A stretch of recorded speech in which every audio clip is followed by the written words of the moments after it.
evening, afternoon, or good morning, depending on the place from where you're logging in. My name is Guru Murthy Raghupati. People call me Guru, but better known as Agile Guru. And I am honored to say that I have been able to take the experience of Mr. Ishwar, who's going to co-host it with me. And he's going to ask me some questions and also do some moderations during this call. The call is all about scalable observability using Grafana Stack and cloud, integration with Logstash and blah, blah, blah. Now, please make sure that you are very open and ask questions. And Ishwar is going to look at the chat window, but he's also going to co-host. He's not going to sit in one corner and say, hey, this is what is the case. So please ask as many questions as possible. We will do the demo for around about 35 to 40 minutes, and we will have 10 minutes for Q&A. But Q&A doesn't have to be at the end. You can ask in between and we can talk over it. I will be showing some technical things like how I implemented it, why, and everything. Okay. So shall we continue, Mr. Ishwar? Yes, Guru, let's do it. Yeah, we have to go. Okay. So welcome again, everybody. And let's have some fun together on observability. Now, can someone tell me what or why observability in a small sentence? Anyone? To make sure our application is running well and fine, and the services also. That's why we need observability over anything. It could be infrastructure, it could be application, it could be servers. Okay, good. Thank you very much for that answer. You are correct. It is to understand how services are built. Remember, observability does not have to be after it has been deployed. It can be upfront as well. For example, let's say you're using a CI system like Jenkins or anything, and you want to see if my builds are done properly, it is secure, and it is centrally logged so that we can understand even our CI system, which has nothing to do with production, how our systems are built. The second thing is understand how services are deployed. For example, what is our tech stack? For example, in my case, almost everything is Kubernetes based, but it doesn't have to be, right? It can be a microservices, one can be VM and or something like that. So it gives you an understanding of how services are deployed, how many environments are there, and everything else. And you should just chip in between whenever you find something to share your views or opinions. Yes? Definitely, Guru. So to the answer that Kumail just shared, right? To check whether the services are running properly or not. So observability goes a little bit further than that. You get an early indication or early warning basically for the storm ahead, right? Say your service is degrading on performance and you get to know only after the service is down. That's where the observability will help you. So it will show early indications of any potential disaster, right? Something going terribly wrong. So you could like prevent it maybe at that moment. Okay. Being proactive. Being proactive. Yeah. So, and also understand how hardware is being used. For example, do you have enough spare capacity or using 99%? And is it under peak, how it is working? Is it degrading or is it not using hardware? Depends on thing. And also, how is your service is working? As Ishwar mentioned, is it working now? For next 5 days, it will be fine. Or over after you deploy an application 5 days later, the performance goes bad due to lack of soak testing or something like that. So to understand how the service is working, currently working, is also very important. Yeah. So this is the what and the why of observability. But ultimately, how do we observe things? How? It's all about three things. One is telemetry, logs, and traces. Ishwar, I would like you to take over this topic of telemetry logs. And if you next, I will just click on the slides. Please take over. Sure. Let's look at like these three different pillars, right? And obviously there can be many more, but these are like the major three areas which can help you monitor or observe your entire system. So by telemetry, we collect a number of data points but at any given point of time. So it's like a just-in-time data, basically, you can say, right? Your Prometheus tells you how many pods are running right now, what is the memory consumption of those pods, what are the CPU values and all that stuff. So that is what gives you the current state of your system, right? Something goes wrong, your pod goes down. The first indicator would be your pod count, right? So pod restarts are like increasing now. What you do next is you move towards the next segment of this, which is logs, right? So you go and check what your application is saying, what your pods are saying, right? That gives you a brief idea about what exactly is the problem, basically, right? Or at least narrow down the area for that. And the next step would be the traces, where you see that, okay, my service is working fine, but it is not responding to another service properly, or another service is basically something which is not like a database, right? Not providing data in a given time frame, and that's why my service performance has degraded. So that is something service to service communication.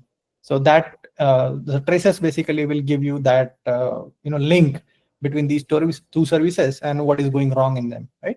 So as Guru has mentioned on the slide, telemetry gives you the current state, logs like a gold dust, basically, which helps you to narrow down the error area, right? Problem area, basically.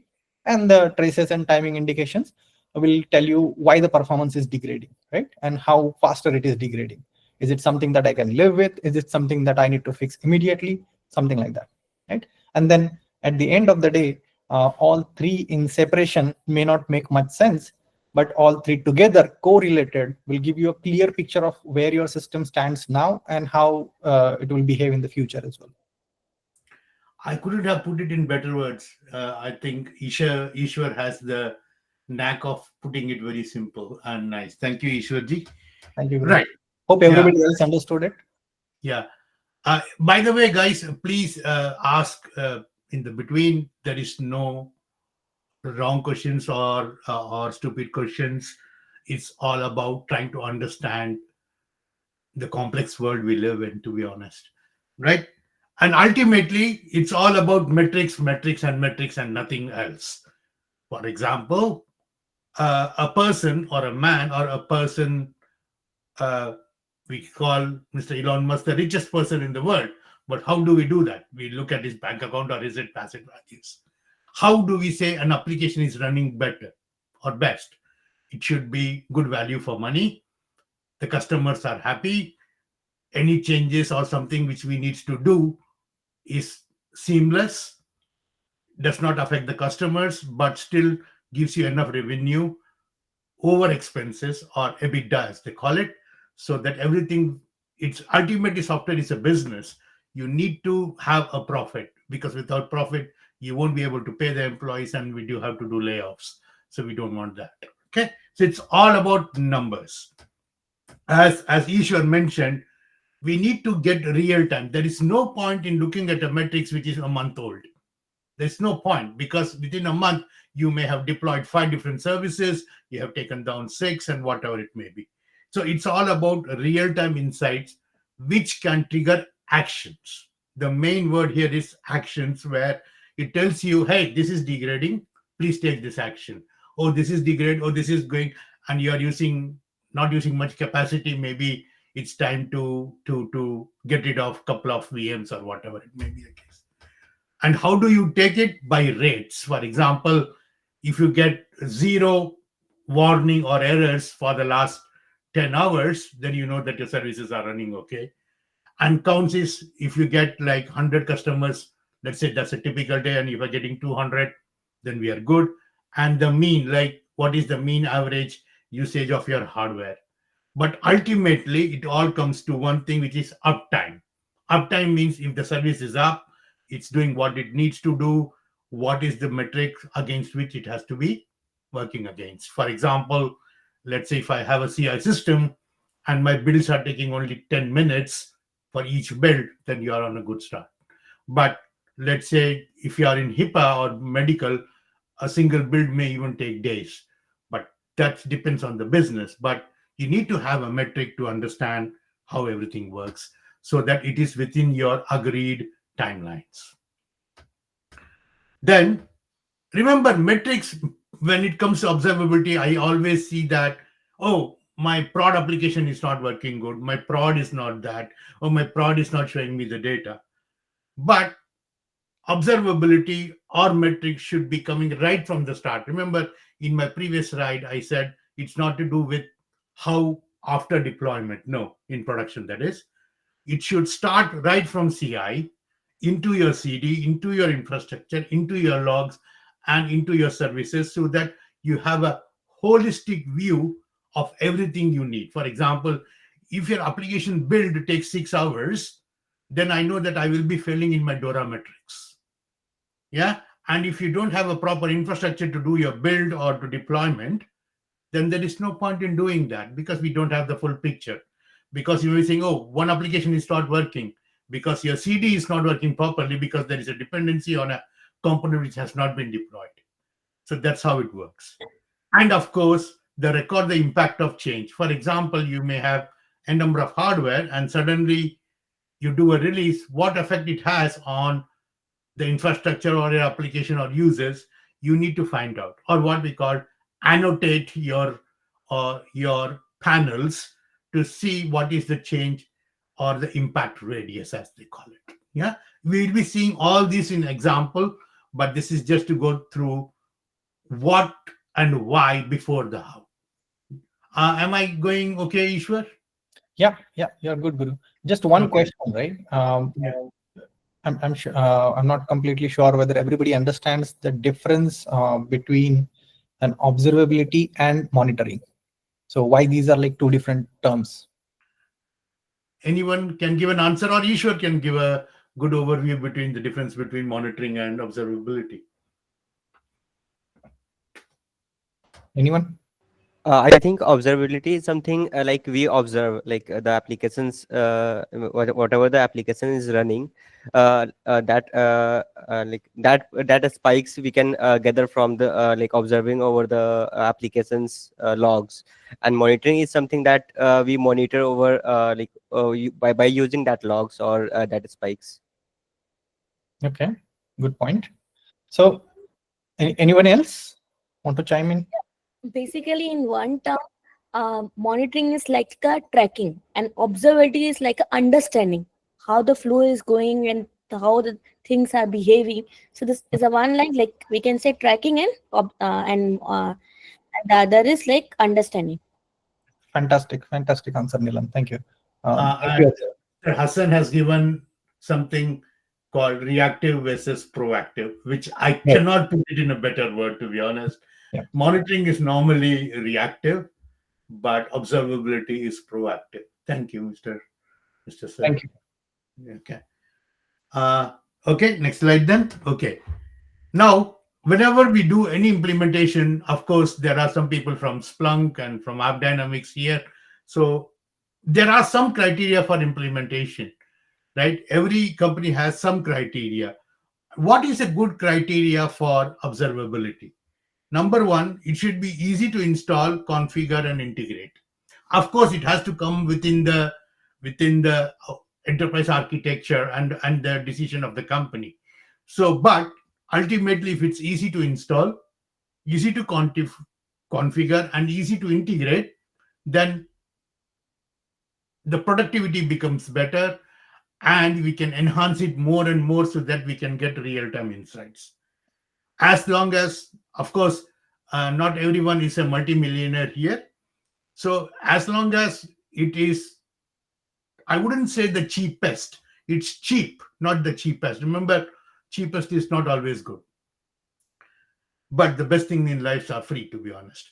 So it should be cheap to store and cheap to analyze, or as we say, visualize. If we do have these two, that would be the criteria. Remember, sometimes you cannot do anything about it. For example, if you want to if you want to bring up an elephant, unfortunately, you need to have a zoo. But if you want to bring up a cat, even a small house is fine. So it depends on what you're hosting and everything, but also the cost implications. For example, if you have 3 microservices, there's absolutely no point in having Splunk because it becomes very expensive. But if you have a large enterprises with large number of businesses and you're doing a lot of things, then depending on your budgets and enterprise criteria, you may have n number of solutions like ELK Stack, Splunk, Datadog, or whatever it may be. Do you want to take on the next ones, Ishwar? Yeah, sure. So next would be like, you should be able to, once you deploy this cheap and effective solution, it's easy to install, but it should be easy to manage as well, right? So it should have a proper CLI interface if you want to integrate it into your automation system, basically, so that it can work headless. It should also have a UI, a nice UI, basically, which can allow you to manage the whole thing properly. Ecosystem integration is also very important, because say suppose you are working with AWS and you already have like 3-4 different systems already aligned with each other, and you bring in something basically which is disruptive, right, to change the whole thing, then it doesn't make much sense, right?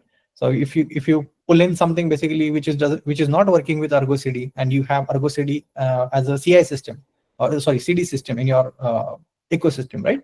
So it doesn't make much sense basically to integrate the new component which is not working with your existing ecosystem, right?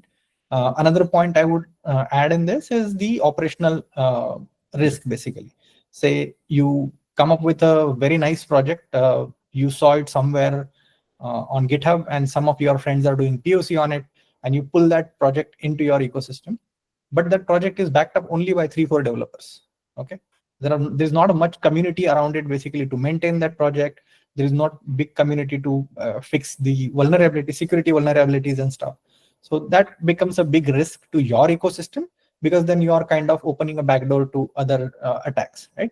So operational risk also has to be considered when you are choosing basically a particular component in your observability system. Yes, what he has said, Ishwar has said, is very, very important. Make sure that before introducing any product or any tool set, let it be observability or any system, to be honest, make sure it is at least, I would say, 1 or 1.5 years old, if I was the criteria, and see who are the backers. It should not be a pet project of some person which has been running for 6 months. Make sure that the software is, for example, if you can get the source code, better, but if not, even then, make sure that it is maintained, patches are coming regularly, and there is a good roadmap as well. If possible, for example, some known bugs are there, it should be all documented so that you can understand the risk involved, and the CISO or Chief Information Security Officer can say, okay, I can hold on to, for the amount of capabilities this software or this tool gives, I'm okay to take this minimalistic risk. But if there are known big problems, you will never install these things into your system. So make sure that the ecosystem of your existing tool sets in your organization fits well with this criteria. For example, if you look at my implementation, this is very much, let's say, Kubernetes biased, because I don't use VM-based infrastructure. But if you are using something else, then the implementation may vary a lot. Going on to the next one, as I mentioned, this is an opinionated stack. Please understand that this is a solution made for a criteria which is very much specific to the things which I or work or something. Yes. Mr. Hassan has said a very good text. He has mentioned that that CNCF landscape is a very good place. One can use graduated projects.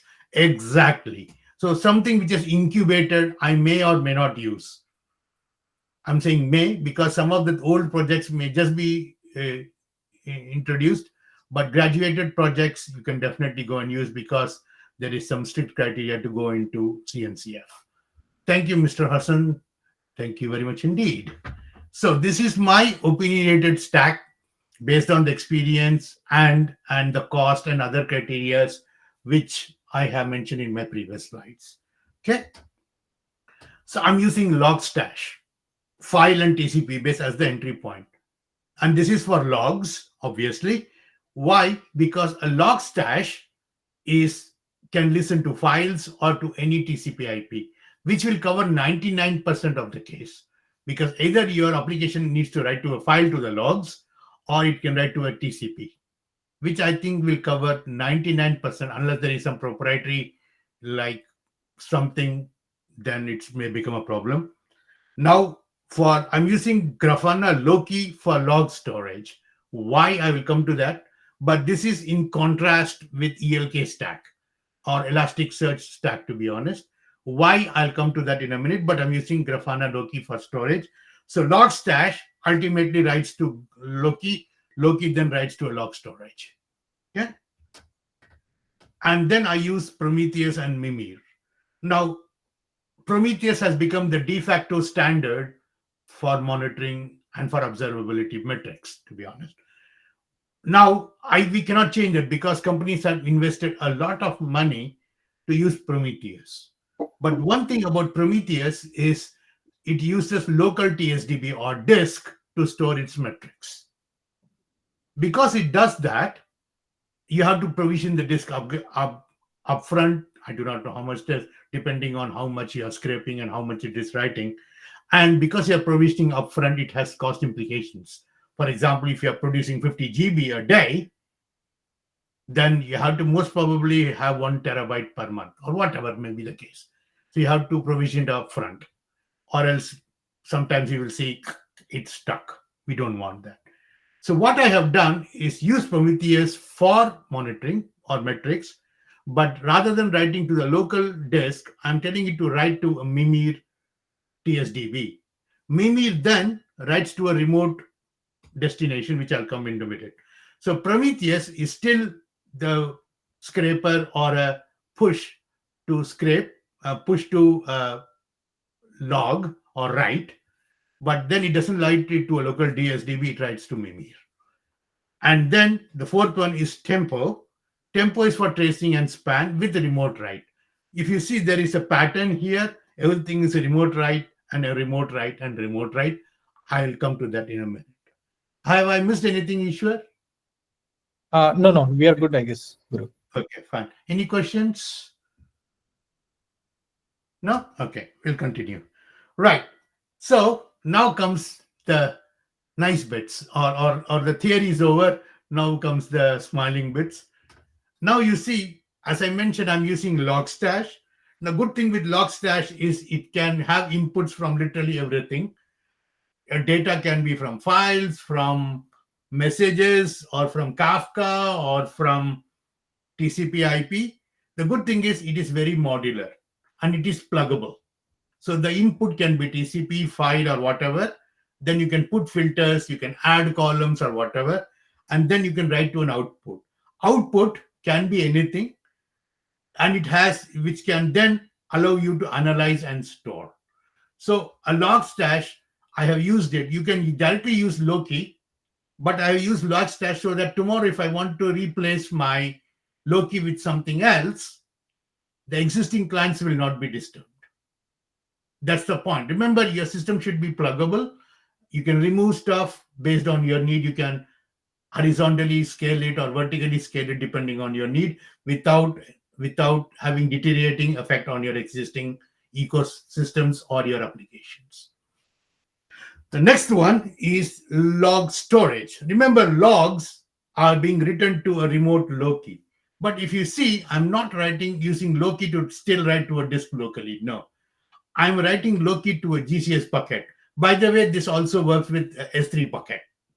Or it can, and if you're not in the cloud, you can use something called Minio, min.io if you go, which is S3 compatible storage. So you can use S3 compatible things like Minio and still write to it. So this way, you are writing to a bucket, means I don't have to provision disk upfront. You only pay for what you're storing rather than paying for the whole hard disk, 1 terabyte or whatever it may be. So it becomes a very good, less maintaining, no disk management, no formatting, nothing. It just writes to a bucket and it is horizontally scalable because it's a remote write. If you have n number of Loki instances, it will still work. So your vertical scaling or horizontal scaling is taken care of. And this is what you should be always thinking when it comes to observability, because today you have 10 applications. Maybe in a month's time, you will have 300. Make sure that your systems are scalable and still very much less time for maintaining, because it should be up and running all the time. The next one is metrics. Now, as I mentioned, I use metrics, Prometheus and Mimir. There is a question. Arun says, I think storage of logs to S3 GCS bucket is the best way to save the cost. Yes, it's also not cost only, sir. It is also about reliability. Remember, you can do a GCS bucket or an S3 bucket replication across regions and still it will be cheaper. Yes, but replicating a disk across region may not be as reliable as you think it can. It cannot be real system. And also, what you can do is take some bit of it and then do analytics, like using Athena or whatever it may be. So yes, cost should not be the only thing. It's all about reliability. Remember, disks are less reliable than S3 bucket, because S3 we are on shared responsibility model. We will let AWS or GCP take care of the reliability. Generally, cloud always keeps like 3 backups of your data.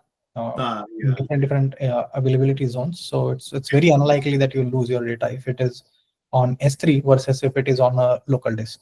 Yeah, because if there is a chance, remember, disks are zone specific. If that zone goes down, then you may lose the disk. Not always, because there are implications you can do that, but let's assume, not assume, it is a known fact that buckets are far more reliable. Okay. Any questions? No. Okay. Next one is traces. Traces, I'm using something called Tempo.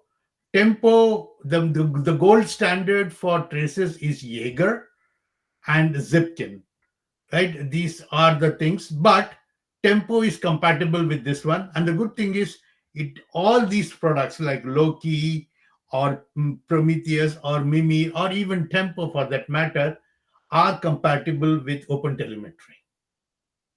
The good thing with OpenTelemetry, it has become a standard, so that it's like an interface in Java. If everyone complies to an interface, how it is implemented is not the problem. We know that if it works to a standard, it will work. For example, we assume that if you put a SIM card in your phone, it will work. So all these products are OpenTelemetry compatible. And the other thing is, you see a pattern here. I'm using a bucket for everything. And that's how you should make your choices, so that it becomes cost effective in terms of maintenance or in terms of what we call return on investments. You want to go through anything I have missed, Ishwar? Just to reiterate, basically, right? In the beginning, we saw the criteria, and now we are looking at the tool choices, right? So all the criteria that are mentioned in the earlier slides, they're all applied basically to make those choices, right? Like, for example, S3 bucket is there because GCP is being used right now, right? Because Guru is probably working on a GCP environment. So it doesn't make sense to provision S3 bucket for that, right? So ecosystem does matter. And again, OpenTelemetry compatibility, then all these projects are well-known, basically well-established and market leaders in their particular areas. So there is obviously a community behind it. And all the criteria is easy to install, easy to maintain. Those criteria are satisfied by these tools, and that's why they are like kind of chosen basically for this particular stack. Okay. And of course, there is no point in doing all these things unless you can see everything, obviously. You want to take this, Ishwar? Please go ahead. Yeah, sure. So here basically we are just collecting things, right? But it doesn't make much sense basically if you can't make use of it, right? So to piece all these things together and visualize what is happening in their entire ecosystem, you definitely need a dashboard. And again, Grafana is kind of a de facto standard for dashboarding nowadays. So Grafana has been chosen as a dashboarding component basically for your monitoring stack, observability stack. Now, Grafana also comes with a lot of plugins and dashboards pre-built for you. So once you get started with Grafana, there is a lot of ready-made dashboarding that you get, or you can leverage from the community itself, right? There is a huge community behind Grafana as well, who are contributing to dashboard developments. So you don't have to build everything from scratch.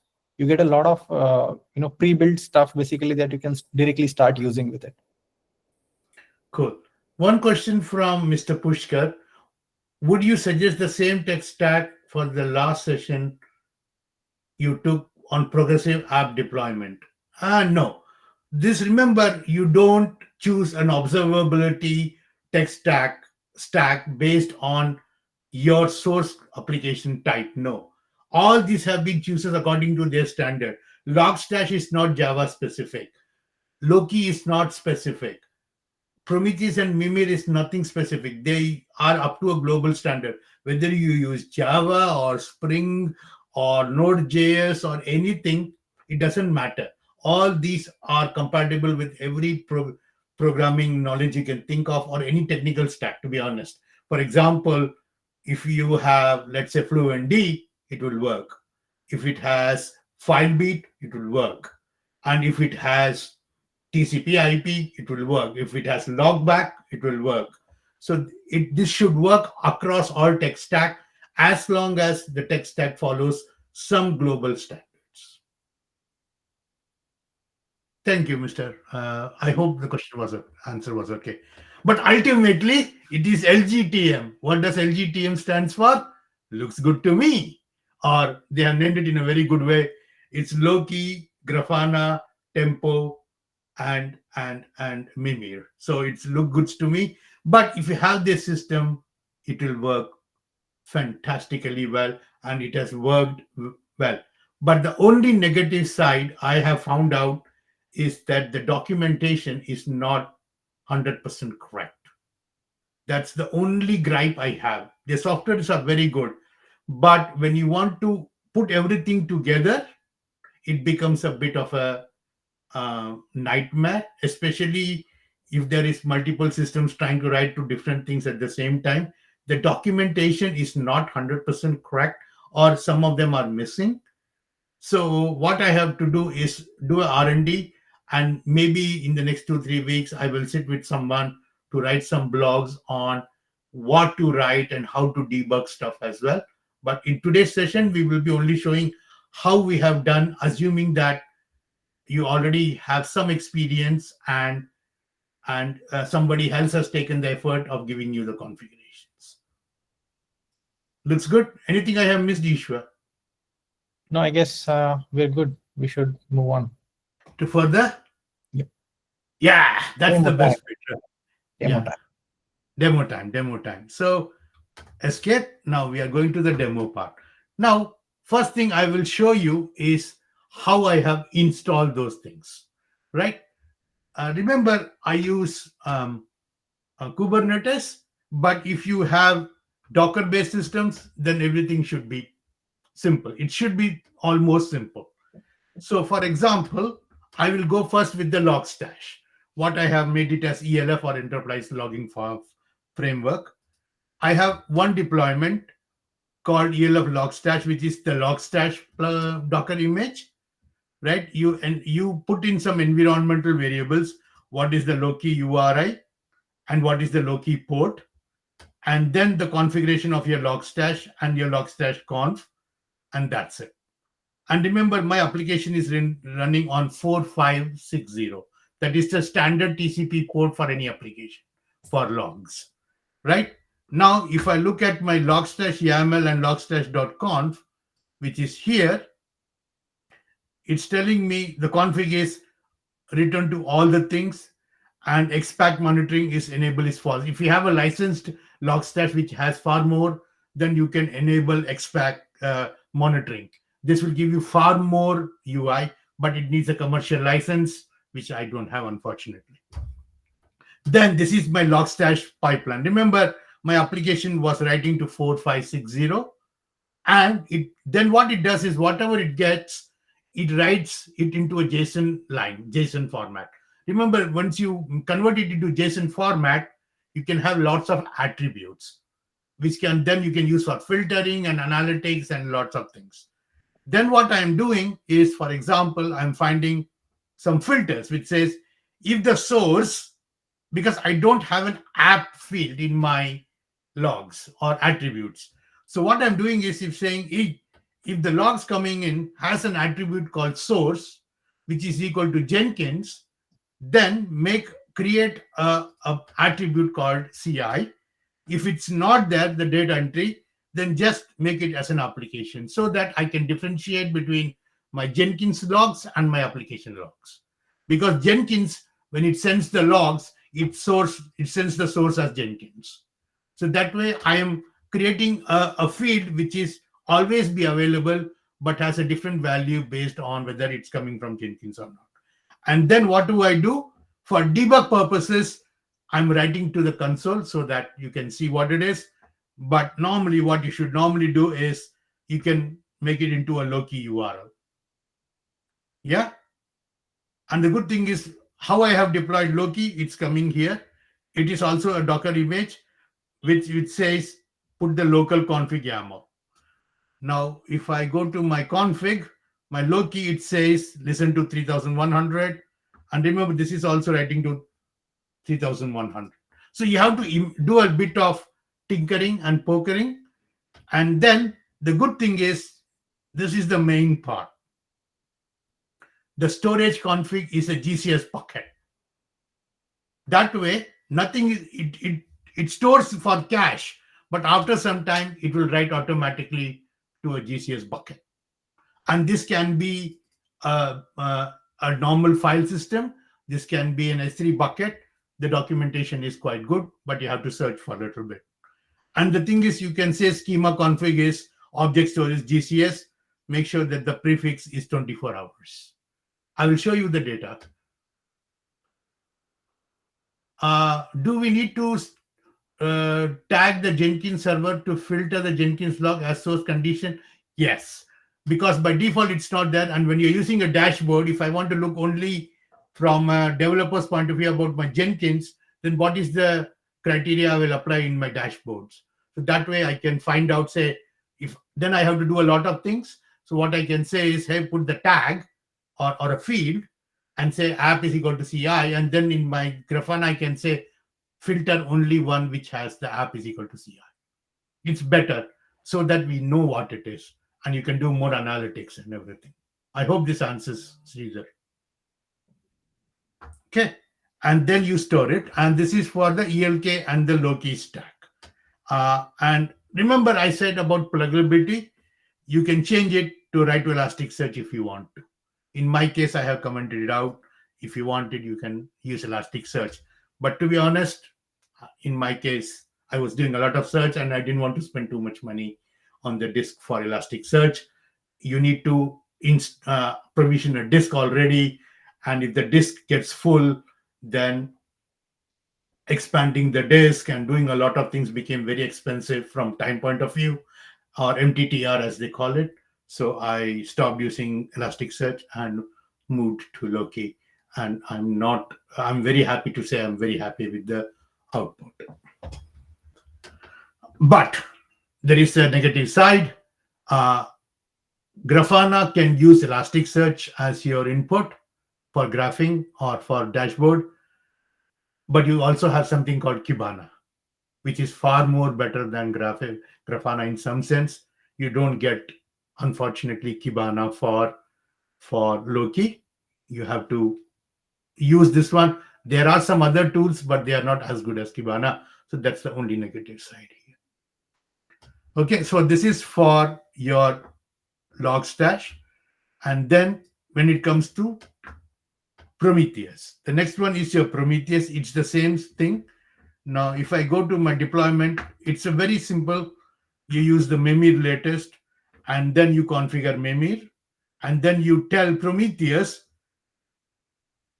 to write a remote receiver and you need to write to a remote machine or remote stack, to be honest. So here, if you look at the Mimir configuration, it targets all alert manager and it's still writing to a GCS bucket.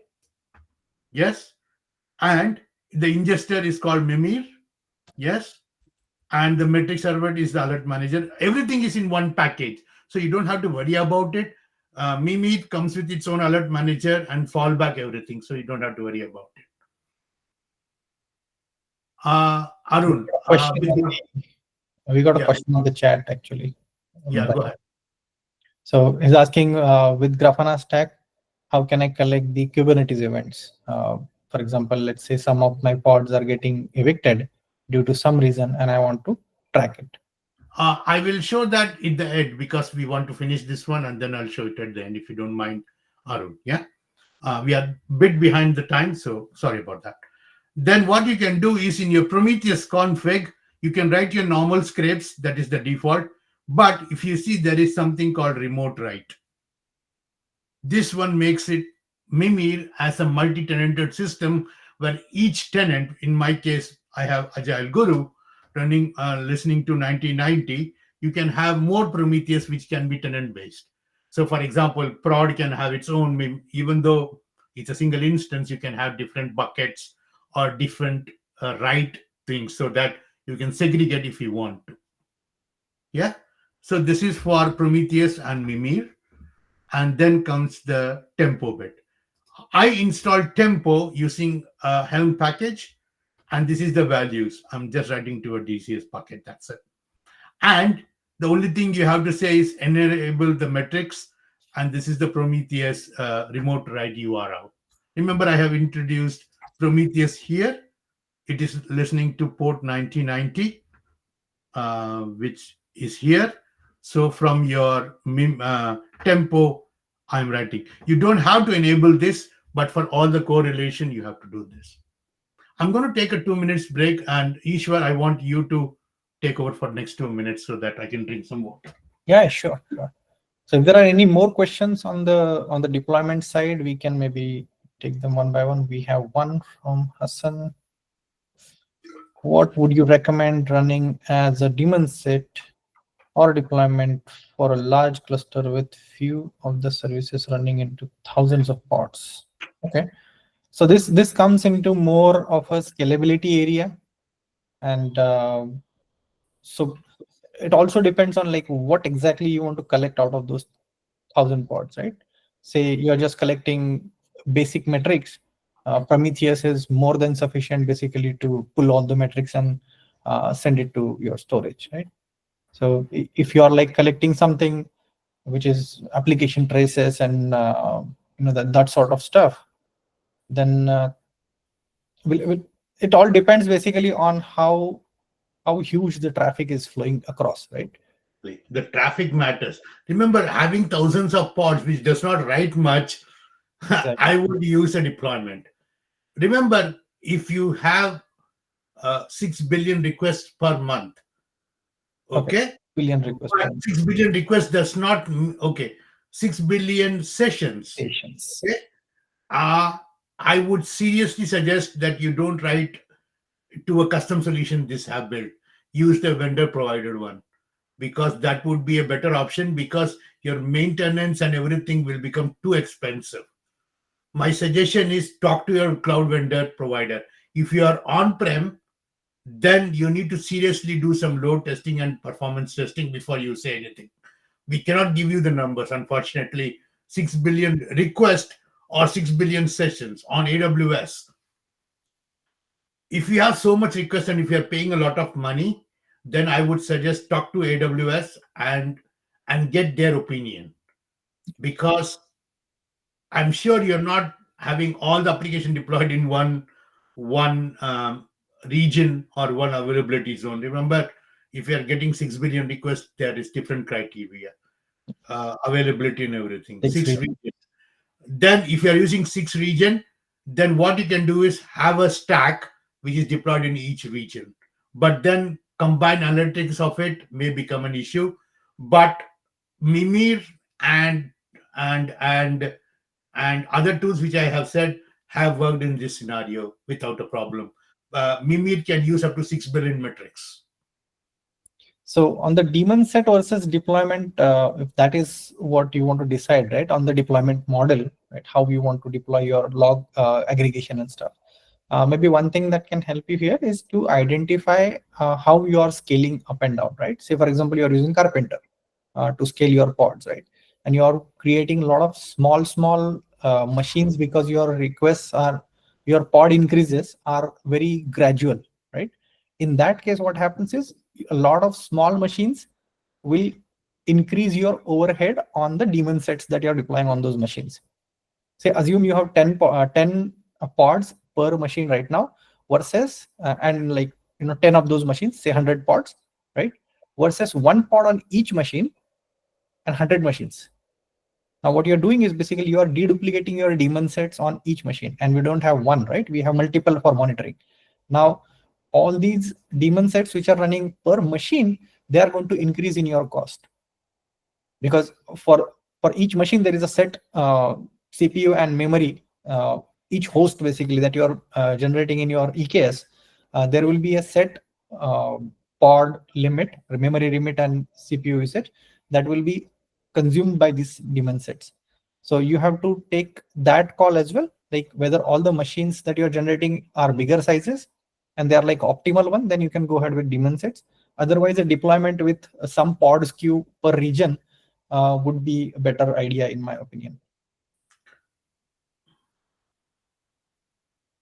Okay, I guess we should complete the demo now, and then we could maybe jump on the Q&A session, because we are running a little bit behind on the time right now. Yeah, can we see the thing is Logstash with application? I will show that. Yeah, just give me, okay, I will show that first so that you can, okay. So here is my Java application, and you use an hotel exporter, and then you write a GPC, and you write to Tempo, Loki, and Tempo Trace, and your in your logback, you write to Logstash. I use Java, but there are equivalent in the things. Yeah. So for Logstash, I'm writing to 4560 for logs, and for my metrics, I'm using hotel exporter. So it is writing to a Tempo, a Loki, and for your metrics, it is still writing to Tempo, so that everything is aggregated. Thank you for the good question, Vishal, and this is how it is done. Okay. Okay, thank you. Okay, then next. Ultimately, this is the real demo of what I have done. So you set up a data source, and the good thing is when you comes to, okay, is the screen too sharp? Yeah, it is. It is. Can you just increase the size? Yeah, how about now? Yeah, it's better. It's better. Yeah. For example, now there was one question: do I need to use Prometheus and Loki for everything? No. For example, I use GCP. Now, GCP also has something called Google Cloud Monitoring, which gives you a lot of data for free. So I don't be always going to the default stack for your monitoring. No, I can still use Google Cloud Monitoring to do a lot of stuff for me. For example, I use this one, and I can say which service I want to monitor. Now, this does not use, and this is provided to you by the underlying cloud provider for free. But if you're on-prem, of course, this is not applicable. But if you see, I can go and say development operations, and if I want, say, led by, let's say, compute, yeah, or cloud SQL, then I can get what is domain reachable or available failover request and everything. I can get it.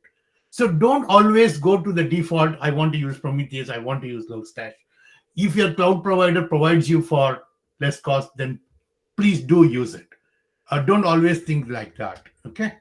And then the same I use for Google Cloud Logging, for example.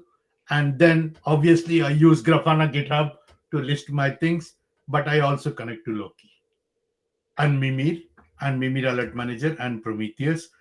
And for example, I use Tempo. There are directly database, and the only thing you need to do is just check some options. And remember, I mentioned about integration. When you use a Tempo, you use that URL, but you also specify what is the templates to logs, so that you get an integrated view of the logs, and also traces for metrics is Prometheus. If you use something called profiles, then you can use that one as well. Yeah. So this is a simple setting, and then you can literally go and play with everything. And this is all about setting up the data sources. Once you have the data sources, you can spend your whole life doing a lot of things. My CI build, I use Jenkins. And the good thing is, remember I told you my scraping. So no, this is not the one. Yeah. So my Mimir, yeah, Prometheus config is hitting the Jenkins URI, Jenkins/Prometheus, and it's scraping. So it's telling me my build time is this one, number of jobs, non-build jobs, is it up? This is my GitHub data source, which lists all of my projects and GitHub repositories. And this is a job result page, which shows how much have been aborted, success, and the jobs link. That way you can have, my suggestion is whenever you're creating a dashboard, make sure just don't list it. Remember, it should allow you to make decisions. So for example, this one says 2 is aborted and 1 is failing. So I should be able to go there and find out what is happening. So this triggers an action. If you just list all the projects, but not the status, then there is no point. And make sure that you have colors. If everything is green, people may ignore it. You can use alert managers, but try not to do too much alerting, because after some time, if people get lots of emails or notifications, they just ignore it. Yep. And there is something called as alert fatigue. So Yeah. like you start seeing all these alerts basically, which are maybe orange, right? And then they are like false positives or false negatives. Then you keep ignoring them. And then at some point of time, basically you lose track of what is important, right? Yeah. So too much information is very bad. Yeah, alert fatigue. Yeah. And then this is for CI. And then, for example, this is for my Argo CD. Now, if you look at my configuration, just give me 1 minute. Can I call you back? Huh? Can I call you back? I'm in a meeting. Okay. Yeah. Sorry. It was a call from my mom. I have to pick her up because of obvious reasons. So this is my Jenkins, and this is for my Argo CD. Argo CD has 3 components. One is your notification, one is for Argo CD server, and one is for our Argo CD service. So all of them are being scraped so that I can get all the metrics. And this is for my Nginx. This is about scraping, means Prometheus is going to these services and then picking it up. Yeah. Okay. So this is what. And my sincere apologies. It was from my mom. If you know that she lives alone in India, she normally doesn't call me. So It's all good. It's okay. It's okay. It's all good. Yeah. So here, if you see, my Argo CD version is the latest 3.1. I have this many environments. What is the application health? What is the status? How much you have synced? And all this is color coded nicely so that you can find out all the information which is required. And this is done so that it makes sense. So for I know that there is one which is unknown. Why it is unknown? Because it's a POC cluster. So the POC cluster, make sure that you link them properly. Now, if you see the POC cluster, it is connected to a project which does not exist. So the configuration is wrong. So remember, it should always tell you to take an auction. There is a reason behind it. I have shut down this POC cluster. That's why. Okay. I'm aware of the timing. Sorry about it. Took a bit more time. And this is your infra. Remember, this infra is not coming from Prometheus. I'm picking it up from the cloud monitoring data source. Yeah. So make sure that if something already exists, you don't need, for example, if you already have good food at home, why go to a hotel? Yes, that's what it is. And if you don't want to go to a hotel, maybe Swiggy or Zomato is also an option. Yes, but if you want the full experience and everything, go to Yade in Stoneleigh, which is very near to my house. Their food is very good. If anyone is coming to London, let me know and I'll take you. The food is exceptionally good for both vegetarian and non-vegetarian people. So, and if you see all of my logs, the logs which I write to my GCS bucket, remember I told you about my GCS bucket? Loki logs, tempo trace, my Mimir logs, everything is stored in GCS bucket. So now I know that I don't have to use anything. Yes, now this is logs by level, and these are coming from my tempo. So if you see Loki, sorry, not tempo, Loki. Yeah. So this is the logs. And then, for example, node uptime, this is coming from GCP itself. I'm not using Loki for anything because this is not a metrics I can capture. And I don't want to if Google is giving it to me. So don't waste time. And then the disk allocated, this is coming from GCP. But let's say this is from databases. So this most of the things are coming from GCP, so you don't have to worry about. The next thing is logs and traces. This is coming from Loki. And then you can say, what is the environment, what is the service, what is the pod? This is by pod, and this is by component. I have only one playground, and this is from service. Same. This is for traces. Now, the good thing is make sure that it's very interactive. For example, I want to see my dev environment and sit environment. Make sure that the application logs from dev, sit based on the selection criteria made here is visible. I understand we have gone past the hour. I will take 3-4 minutes more. But there is a lot of effort and design going behind this criteria. So my apologies for being too long. Now, if you see, there is no warn logs or error logs for the last 6 hours. But still, I have the traces here. This is coming from tempo. It's saying most of my request is 145 or something like that. So it should be okay. But if you want to look at something, you can always go and find out. And it will show me the 200 and the node graph. If a service is calling another service, this is called the node graph. All this is done by tempo. And it is uses the Jaeger and the Zepkin format. So if your application is writing to that, you can use a Jaeger client also to connect to this one, and it is seamless. Okay, so it is very, very, very, very integrated, but you have to do the right configuration. Now, someone was asking about Jenkins logs. Now, this is for traces, right? Where is my Jenkins log? Yeah. Now, if you see my Jenkins global log were, so here is the criteria. I want to differentiate. So what I have done is, remember the filter field I added? Now I'm saying app is equal to CI. Once I do that, I want to see only my Jenkins log because I not build anything. Let's say if I do last 24 hours, I will see the Jenkins log straight away here. So I don't have to go into Jenkins for every jobs. I can literally do everything here. So right from one place, an engineering manager or a management people or a DevOps engineer or an SRE can find anything what is happening, right?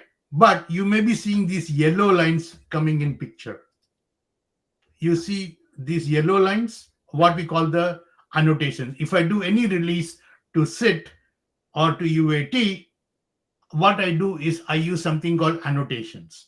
So when I'm doing a release, a little bit CPU more is used, but then everything is normal. Oh, I did a big release here. So the server went up, but then it became normal. So as part of your release, whenever you do a release, there will be some changes, but does it have an adverse effect? For example, this was a SIT release. This was a cargo release. So I reinstalled a new version of cargo. That's why it took a bit of more memory, and then it went up. So this is how you make sure that you understand the annotations so that you can understand a simple change or a big change has impact on your infrastructure or on your applications or whatever. But ultimately, all this ties back to one person, which is your service.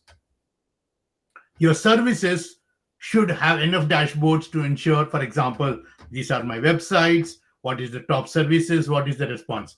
If most of yours is 200, then I think we are good. If you have 504 or 502, maybe 7 in last 24 hours is not bad at all because I was deploying some applications. But if you see, for these many services and for all this, I'm still have only one outage. I think I'm doing good. Sorry about the long sentences, but I had to show all this detail because everything should be aggregated in a way so that it makes all sense to a lot of people, not only your DevOps engineer, but your engineering manager, your finance people, and everything.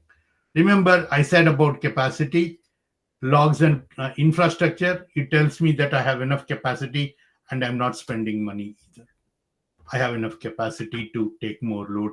And this is my DB connection. For example, Sonar is taking 20 connection. All other applications are using 2 or 3. Now, this is all the demo. I can still stay along. If people want to log off, they can. But if you have questions, please do it. Rakesh, can we do email or Slack alerting if ever? Yes, you can use the alert manager to do that. It's a standard thing which has nothing to do with Loki. It's a standard alerting thing. You can use plugins for that, Rakesh. Guru, there were like a couple of questions asked earlier. Maybe you want to take them as well. What was the question? Can you say? There's one from Vishal. It says, okay. How is the IAM configured here to access the bucket? Is it via service account affect to the role? Very good question, Vishal. Very good question. I'm really happy that you asked me that question. What happens is when I use Terraform, right? What I do is I use something called Workload Identity Federation. And what I do is, for example, where is my Grafana? Observability admin. Give me 1 minute. Cargo. Yeah, Cargo, Jenkins, Cargo, Cargo content. Yeah. So if you look at my service account, I use a custom module called Workload Identity, which creates a Kubernetes service account enhanced to a Workload Identity Federation and annotation, and that is how it runs. So that I don't use username and password because it's just prone to if my Grafana gets compromised, then I will be in trouble. So I use something called Workload Identity Federation, and once I do that, when I install everything, for example, in case of Grafana, the same service account is used here, so that it is password. Okay, that is one question. Can you please see the code where we have integrated Logstash with application? I think I have shown it already. It was in the Logstash conf. This is what it is. Yeah, Logstash. you have answered that already. Yeah. Okay. Any other questions? LGTM stack, which component is pull based and which one is push based? Okay. It depends on how you have. Most of the time it is push based. The only stack which is pull based is Prometheus, because Prometheus normally goes on this thing, but you can also use something called a push write. If you enable it, and then your application hotel can write it. So it can be both pull. 90% it is push, because your application does not know where to go and pull, to be honest. So it is mostly push, and you can do the rating and all those things. But Prometheus scraping is the only thing which goes and pulls things. All the others are push. Any other questions? So there is one from Rakesh where he says, can we do email or Slack alerting if error string in the log? Yeah, you can use Alert Manager, which is a standard stuff, which has nothing to do with Stack. We will take an alerting a little bit later because of the time constraints. So in short, basically Grafana also gives you alerting, and there are other like Prometheus alerting is also there. So you can see basically which one fits your need better. But yes, it is possible. And then Pushkar is asking something. Can I custom on-off alert can I custom on-off alerts for particular service for XYZ hours? Yes, you can do in Alert Manager. You can do a lot of things. and it can be done. The alerting can be a session in itself. Yeah. Because it takes kind of a, demo will take a little bit time and other things, but Yeah. yes, it's possible. Yeah, it is possible. We will try to do it, or we can ask Ishwar to do it for us. Maybe, I don't know. Okay. Sure. Any other questions? Can you please share, again, Rakesh is asking, can you please share a few points on how to secure your monitoring stack? Right. Now, in my case, as I showed, I don't use service accounts. I don't use any usernames, password. I use workflow identity federation, which has kind of become a gold standard nowadays. And the good thing with workload identity federation, it works across multiple clouds and also on-prem. So it works in a seamless way. Go and search Google for workload identity federation, KSA and GSA. And you will, what I have implemented. So because there is no username and passwords, for example, if I go to my data source, right, normally you would be giving a username or password or something like that, right? For example, Google Cloud Monitoring.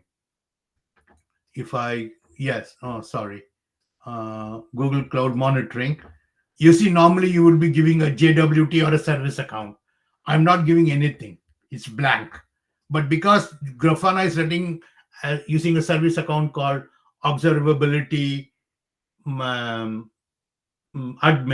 which has some permissions, it can go and automatically log in, which is project scoped. And because it is running in one project, which I only have access, it cannot go outside. So workload identity, it's, I guess, kind of similar to the pod identity concept in AWS side. So it's like a pod has its own identity service account linked to it, and the OIDC provider will help that pod to get access on the AWS ecosystem. So kind of similar arrangement basically on the GCP side. Yeah, exactly. Any questions? Again, we have like Hassan is asking, what are the good metrics for to observe and save cost? And we will take it into a separate session. I think we have to do a lot of metrics and all those things. We'll take it in the next session. It will come very smoothly. And we have a last one from Bharat, where he's asking, can you show the Loki configuration? Is it configured via Ingress or Kubernetes service by default? Okay, Loki configuration. Remember, Loki is not directly exposed. Loki is for log aggregation, which is a storage. So remember, Loki is not directly exposed to anything. Loki is, for example, if you look at my deployment, my application normally does not even know that it's writing to Loki. It is writing to a Logstash URL. That's it. It does not need to know where it is going. It's just saying, hey, write it to a Logstash URL or write it to a file. That's it. And then your pickup Logstash or whatever it may be picks it and then sends it to Logstash. Logstash then decides what to do. For example, Logstash picks it up, right? And then what it does, where is Logstash? This one. Then it sends it to a Loki URL. So you don't expose a Loki URL per se. You just keep it to Logstash itself.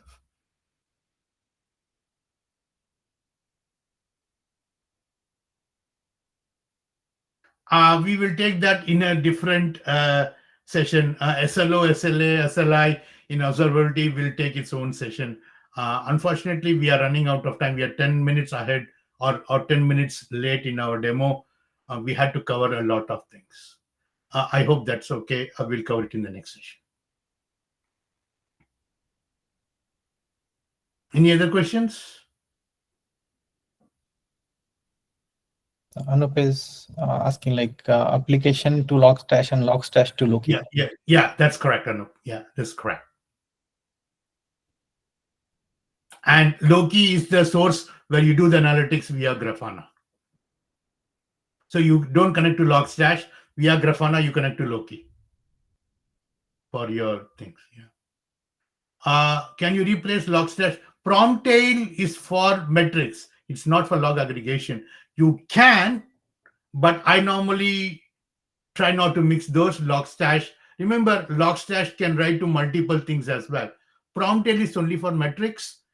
Technically, you can use it to do this, but I normally use Promptail for only metrics, not for log statements.